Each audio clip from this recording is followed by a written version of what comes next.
Imagina una empresa que parece absolutamente perfecta sobre el papel. Mm.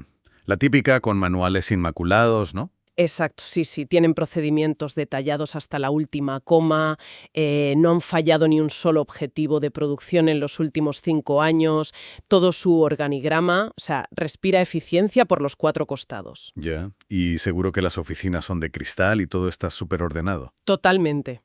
Pero, y aquí viene el giro, 6 meses después de su mejor trimestre histórico, resulta que la entidad se declara en bancarrota. Madre mía. Tal cual. ¿Y el motivo real? Pues que su famoso sistema de gestión era, digamos, un archivador metálico lleno de polvo. Era un compendio de reglas estáticas y no un organismo vivo, un sistema nervioso capaz de sentir el dolor o advertir el peligro real. Bueno, es que esa es precisamente la trampa de la estática corporativa. O sea, se asume con demasiada frecuencia que una política formalmente redactada y firmada por el director es el equivalente a una política que funciona de verdad en el día a día. Claro, el papel lo aguanta todo. Exacto, el papel lo aguanta absolutamente todo, pero la realidad operativa es implacable. Y desde luego, no perdona la inmovilidad. Y bueno, al analizar a fondo el material que tenemos para la sesión de hoy sobre la evaluación del desempeño en los sistemas de gestión modernos, la conclusión es demoledora. Y por eso, hoy vamos a diseccionar esa realidad operativa.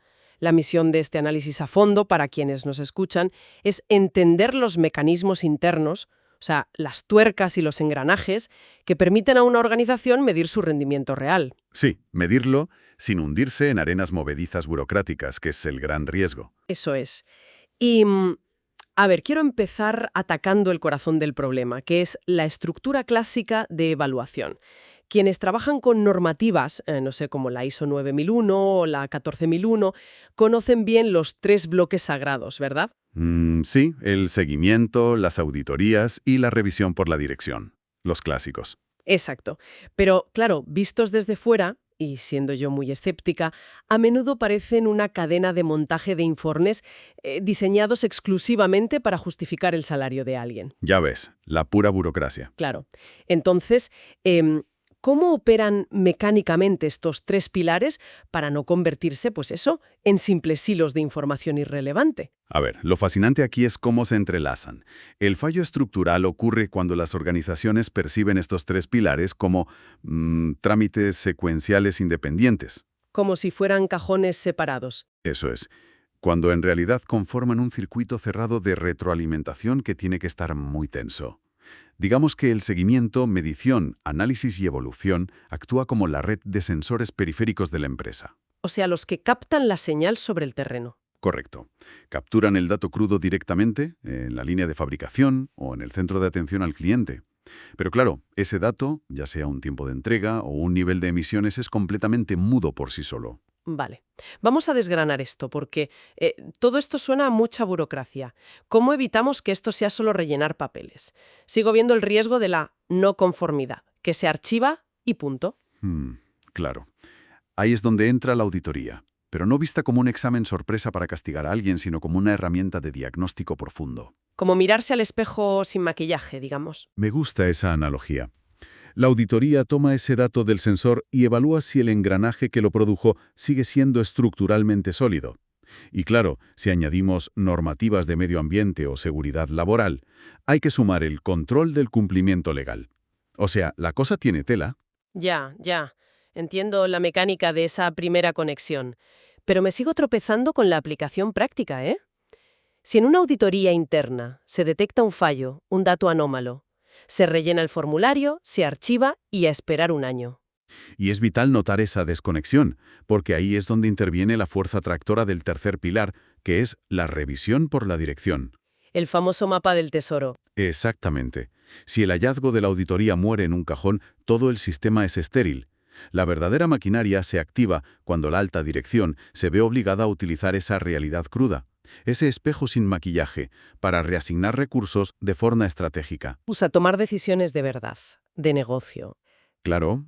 A ver, Si el seguimiento detecta que los clientes están insatisfechos y la auditoría revela que el protocolo de servicio técnico está obsoleto, la revisión de la dirección no puede ser solo tomar nota en un acta. Tienen que rascarse el bolsillo o cambiar el rumbo. Tienen que cambiar la estrategia comercial o invertir en tecnología nueva. Un fallo en el sensor periférico obliga al motor principal a recalibrarse, sí o sí. Y fíjate que eso cobra una dimensión mucho más densa cuando ampliamos el foco a los sistemas integrados. Uf, totalmente.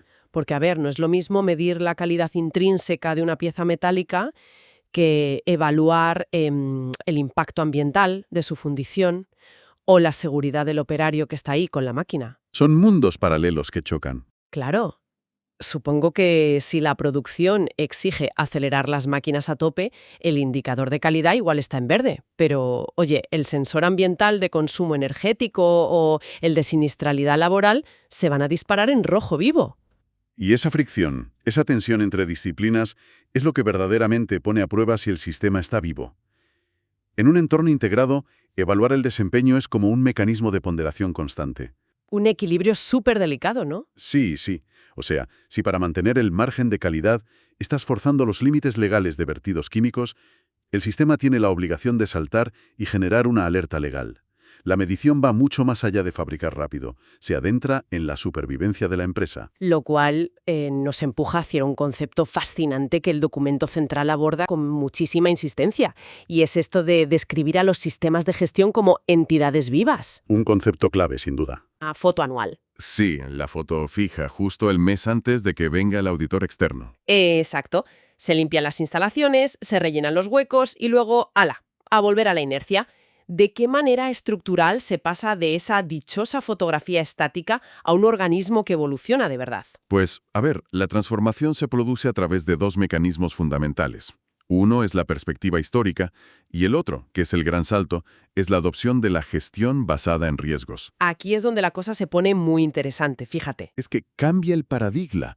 Durante décadas, el análisis empresarial era puramente forense. O sea, las juntas directivas miraban la foto del año pasado para averiguar por qué se habían perdido clientes. Miraban por el retrovisor, vamos. Eso es. El pensamiento basado en riesgos invierte esa polaridad por completo, convierte la evaluación en una herramienta predictiva. O sea, dejamos de mirar por el retrovisor para fijar la vista en el parabrisas.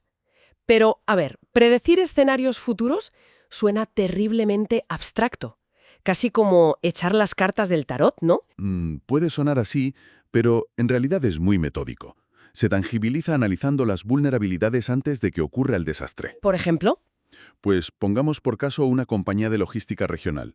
El método tradicional, el del retrovisor, evaluaría el impacto económico semanas después de que su principal proveedor de gasolina se quedara sin suministro. o sea, cuando ya tienen el agujero económico hecho. Exacto. Pero la gestión basada en riesgos exige que hoy, en este momento, la evaluación del desempeño mida la robustez del plan de contingencia. Asumiendo que se van a quedar sin gasolina sí o sí. Categóricamente. Lo que se audita y se revisa no es cuánta gasolina hay en los tanques hoy, sino la velocidad de reacción de la empresa ante una crisis hipotética pero muy probable. Se calibra el nivel de preparación. Claro, te obliga a dejar de ser un optimista ciego, ¿verdad? Totalmente. Y la complejidad de esa preparación aumenta exponencialmente porque las amenazas no siempre vienen de dentro de la fábrica. Y aquí el texto introduce algo vital, que es la variable del contexto y las famosas partes interesadas. Ah, sí, eso es un baño de realidad para muchas empresas. Es un punto de inflexión brutal porque pincha un poco la burbuja corporativa. Tú puedes tener tus mermas controladísimas, pero si de repente el ayuntamiento cambia la normativa de ruidos o la asociación de vecinos empieza a hacer manifestaciones en la puerta... Se te cae todo el chiringuito. Exacto. Todo ese control interno no sirve absolutamente de nada si el ecosistema externo se desestabiliza. Y es que esa es la esencia pura de un sistema vivo, o sea, respira el mismo aire que su entorno.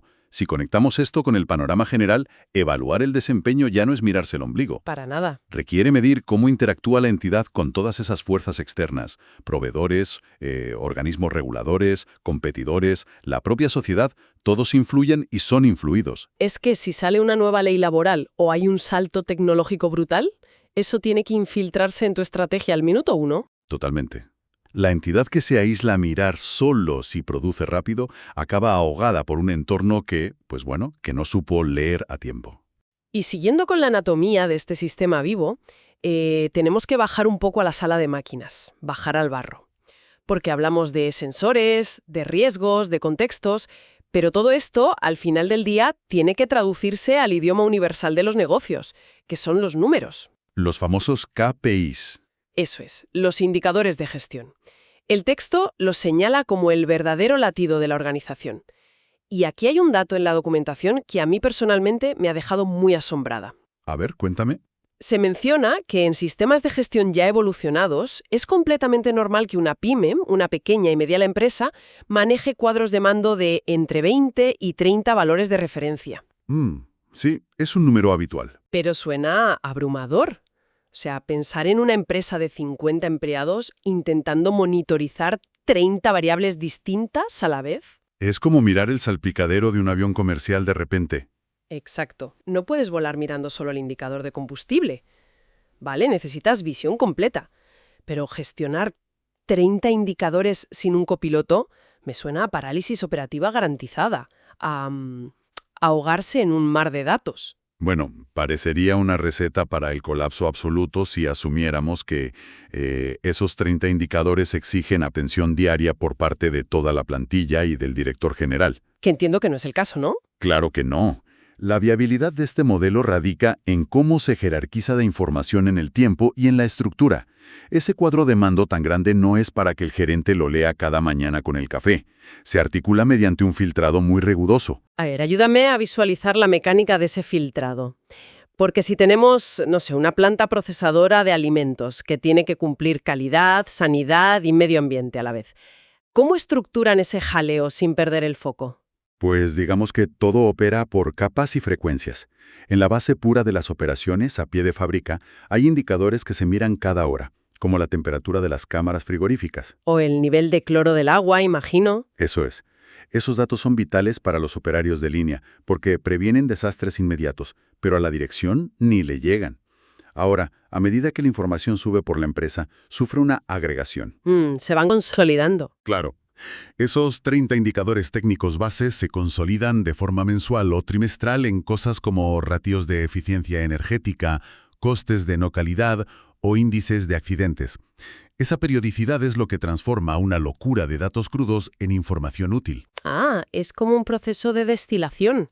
En la base sacas toneladas de mineral en bruto con mucha tierra y a medida que sube hacia la dirección se purifica hasta que llega a la mesa en forma de, pues eso, un lingote de oro que sirve para tomar decisiones de negocio. Es una analogía buenísima, de verdad. Y el por qué una pyme necesita esas 20 o 30 variables en la base es de cajón. Los procesos complejos nunca dependen de un solo factor. Todo está conectado. Exacto. Volviendo a la planta de alimentos. Tienes un conflicto evidente entre mantener una higiene brutal que requiere miles de litros de agua y químicos y cumplir con los objetivos ambientales de gastar menos agua. Claro, si solo mides higiene, destrozas el medio ambiente. Y si solo mides el ahorro de agua, provocas una intoxicación alimentaria. Por eso necesitas multiplicidad de indicadores para equilibrar esas tensiones. Y esa fricción continua nos lleva al punto más crítico del análisis, creo yo. Tenemos los datos destilados, tenemos el radar de riesgos, tenemos a los vecinos y al ayuntamiento en cuenta, pero integrar todo esto genera una complejidad técnica descomunal. Una montaña de información, sí. Y aquí es donde el documento fuente reivindica, y con muchísima fuerza, la figura del consultor especializado. Y creo que tenemos que desentrañar cómo opera este rol. Porque hay una percepción muy generalizada de que un consultor es solo un redactor de manuales aburridos. El que te hace el papeleo para pasar la auditoría y se va, ¿no? Exacto, el que te ayuda a aprobar el examen anual. Pues, limitar así el papel del consultor es directamente anular todo el potencial del sistema. En toda esta arquitectura de mejora continua, el consultor experto actúa como un controlador de tráfico aéreo en un espacio saturado. Me gusta esa imagen. Es que, imagínate, cuando esa pyme tiene 30 indicadores pitando, alertas de riesgos legales cambiando, el volumen de datos en la pantalla del radar es brutal, y el controlador aéreo no está ahí solo para mirar los puntitos brillantes. Claro, su función tiene que ser mucho más que decir, oye, que viene un avión. Tiene que aportar un valor real. Esto plantea una pregunta importante sobre qué hacer con los datos. Porque los datos solos son inútiles. El cometido del consultor es analizar las trayectorias y anticipar colisiones. O sea, si la reducción de costes va a chocar contra la satisfacción del cliente. Exacto. El consultor tiene la obligación ineludible de avisar de ese choque inminente, cruza la información interna con la ley externa y estructura un diagnóstico. Convierte un caos técnico en un plan de acción concreto que la dirección puede entender y ejecutar. Entonces actúa como una especie de traductor o un faro, ¿no? Que convierte estadística aburrida en una señal direccional clarísima. Tal cual. Y fíjate que esta función de traducción es lo que permite conectar el pasado inmediato con los objetivos del futuro. Según la fuente, esta es la verdadera puerta de entrada para definir la estrategia de la empresa. Es que sin ese análisis la estrategia es pura adivinanza. Y en un ecosistema empresarial como el actual, con inflación, saltos de inteligencia artificial, volatilidad pura, la capacidad de adaptación lo es todo. Si nadie te interpreta el cuadro de mando, la agilidad de la organización es nula. Te estrellas. Te estrellas seguro. La agilidad depende de esa evaluación profunda.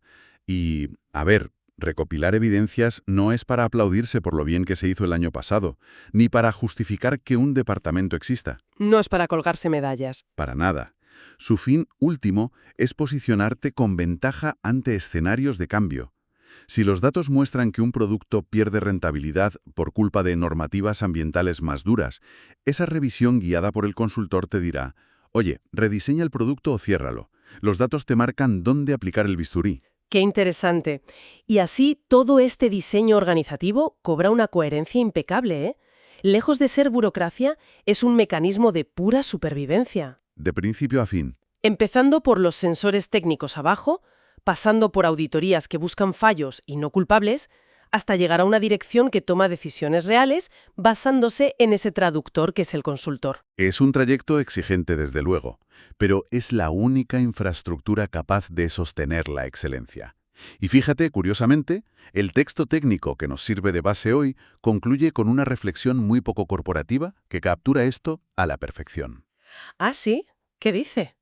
Recoge una cita de Francisco de Asís que dice: empieza haciendo lo que es necesario, luego lo que es posible, y de repente te encontrarás haciendo lo imposible. ¡Uf! ¡Qué maravilla de cierre!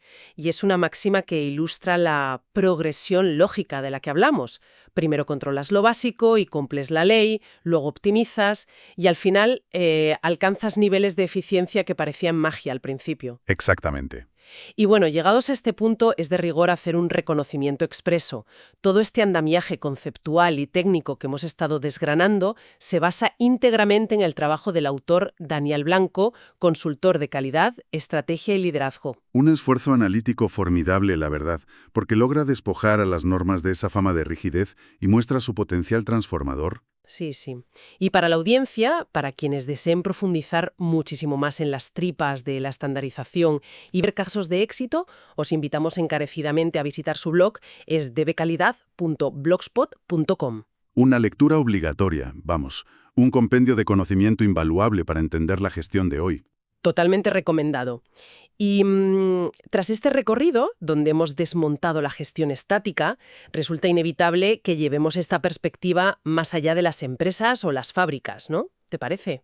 Yo soy muy partidario de extrapolar esto. La mecánica de la mejora continua tiene aplicaciones universales.